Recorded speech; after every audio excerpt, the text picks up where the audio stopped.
안녕하세요. 지난 12월 7일 주일 예배 때 들었던 자유를 위한 삶의 설계도라는 말씀 다들 기억하시죠?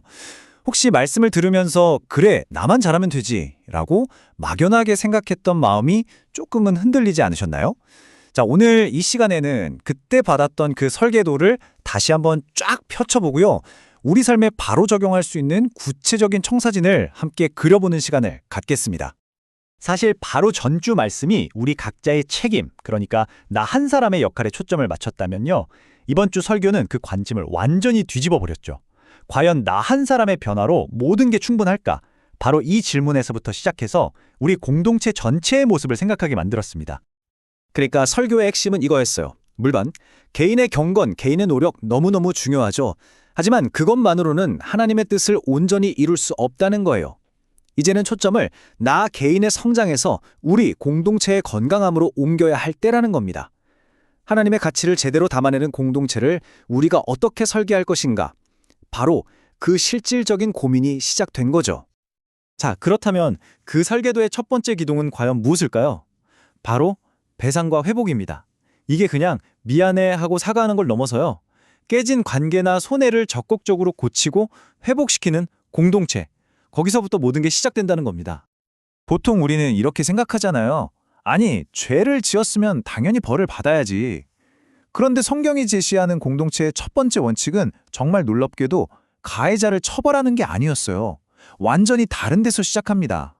정말 우선순위의 엄청난 전환이죠.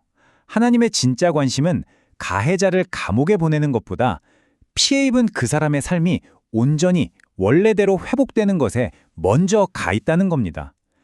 깨어진 것을 바로 세우는 것, 그게 바로 하나님이 원하시는 정의의 시작인 거죠. 심지어 그냥 잃어버린 것만 1대1로 채워주는 수준이 아니었어요. 피해자의 생계, 그 사람의 미래까지 다 고려한 아주 넉넉한 배상이었습니다. 당시에는 가장 중요한 생산수단, 그러니까 요즘으로 치면 공장이나 다름없었던 소는 무려 5배로, 양은 4배로 갚으라고 명령하시죠. 왜냐하면 목표가 피해 이전보다 더 나은 상태로 회복시키는 거였기 때문이에요. 설교에서도 이 부분을 강조하셨죠?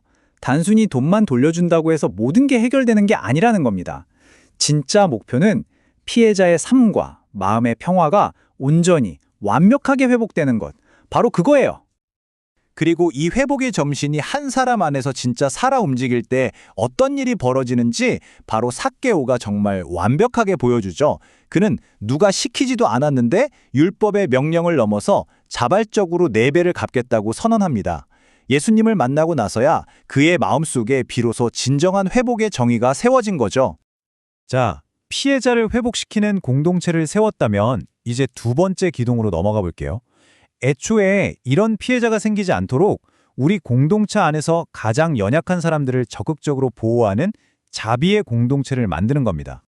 성경이 말하는 연약한 자는 굉장히 구체적이었어요. 바로 나그네, 과부, 그리고 고아입니다.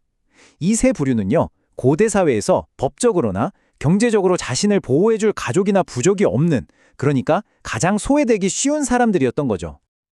그리고 하나님은 이들을 향한 억압에 대해서 정말 무섭게 경고하세요. 그들의 부르짖음을 내가 반드시 들을 거다 라고 선언하시면서 스스로가 그들의 최종 보호자가 되어주시죠. 바로 이 지점에서 우리는 하나님의 아주 핵심적인 성품, 그분의 마음을 만나게 됩니다. 설교에서는 이 한운이라는 핵심 단어를 강조했는데요. 정말 놀라운 건 하나님께서 자신의 이 자비로운 성품을 드러내신 곳이 무슨 홍해를 가르는 위대한 기적의 현장이 아니었다는 거예요. 바로 가난한 자에게 작은 자비를 베풀려고 명령하시는 그 자리에서 내가 바로 그런 하나님이다 라고 말씀하셨다는 점입니다. 자, 이제 설계도의 마지막 세 번째 기둥입니다. 회복과 자비를 넘어서 공동체 전체의 시스템을 바로 세우는 공의와 안식에 대한 이야기인데요. 이 두 가지 개념이 어떻게 정말 놀랍게 연결되는지 한번 살펴보시죠. 설교에서는 공의를 행할 때 우리가 빠지기 쉬운 두 가지 함정을 딱 짚어주셨어요. 첫째는 다수의 여론에 휩쓸려서 악을 행하는 것. 그리고 둘째는 반대로 가난한 사람이라는 이유만으로 무조건 그 사람 편을 들어주는 역차별의 오류이물다. 진짜 공의는요, 감정이나 여론이 아니라 흔들리지 않는 원칙 위에 서는 것이죠. 그리고 이 공의의 개념은 안식, 즉 쉼이라는 개념으로까지 확장됩니다. 설교에서는 이 쉼이라는 게 단순히 나 혼자 재충전하고 쉬는 개인적인 유익을 훨씬 넘어선 아주 공동체적인 차원의 실천이라는 걸 강조했습니다. 그러니까요, 쉼은 곧 공의의 실천이었던 겁니다. 안식년과 안식일은요, 가난한 이웃, 우리 밑에서 일하는 노동자, 나그네, 심지어는 동물들까지도 쉬고 공급받을 기회를 갖도록 설계된 아주 공의로운 시스템이었던 거죠. 설교는 이 놀라운 원리를 아주 깊이 있는 한 문장으로 요약했습니다. 네, 바로 이겁니다. 강한 자의 멈춤이 약한 자의 생존권이 된다. 우리 사회라는 거대한 톱니바퀴를 한번 상상해 보세요. 힘도 있고 자원도 가진 큰 톱니바퀴들이 쉼없이 계속 돌아가면 작은 톱니바퀴들은 결국 닳아 없어질 수밖에 없잖아요. 강한 자가 의지적으로 멈춰줄 때 바로 그때 가장 연약한 이들이 숨쉴 공간이 생기는 겁니다. 자, 지금까지 공동체를 세우는 세 개의 기둥을 쭉 살펴봤습니다. 이제 진짜 중요한 질문이 남았죠. 그래서 우리는 이 멋진 설계도를 가지고 이번 한 주를 어떻게 살아내야 할까? 이제 우리 삶의 현장으로 이 원리들을 한번 가져와 보겠습니다. 넉넉한 회복, 연약한 자를 향한 긍휼, 그리고 모두를 위한 공의로운 안식, 이 세 가지가 바로 이번 주 저와 여러분의 실천적인 설계도입니다. 그리고 이 모든 기둥을 아주 든든하게 받치고 있는 기초가 뭔지 아세요? 바로 사랑입니다. 사랑이 없이는 진짜 회복도, 긍휼도, 공의도 불가능하기 때문이죠. 결국 설교가 말하는 궁극적인 자유는 바로 이거였어요. 내가 원하는 걸 내 맘대로 할 수 있는 자유가 아니라 오히려 이웃의 유익을 위해서 나의 자유를 기꺼이 사용할 수 있는 자유. 그러니까 그건 나를 위한 허가증이 아니라 서로를 섬기기 위한 초대장인 셈이죠.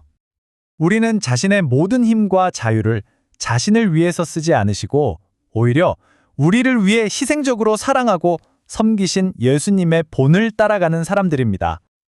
그리고 이 질문이 이번 한 주간 우리의 삶에 살아있는 도전이 되기를 바랍니다.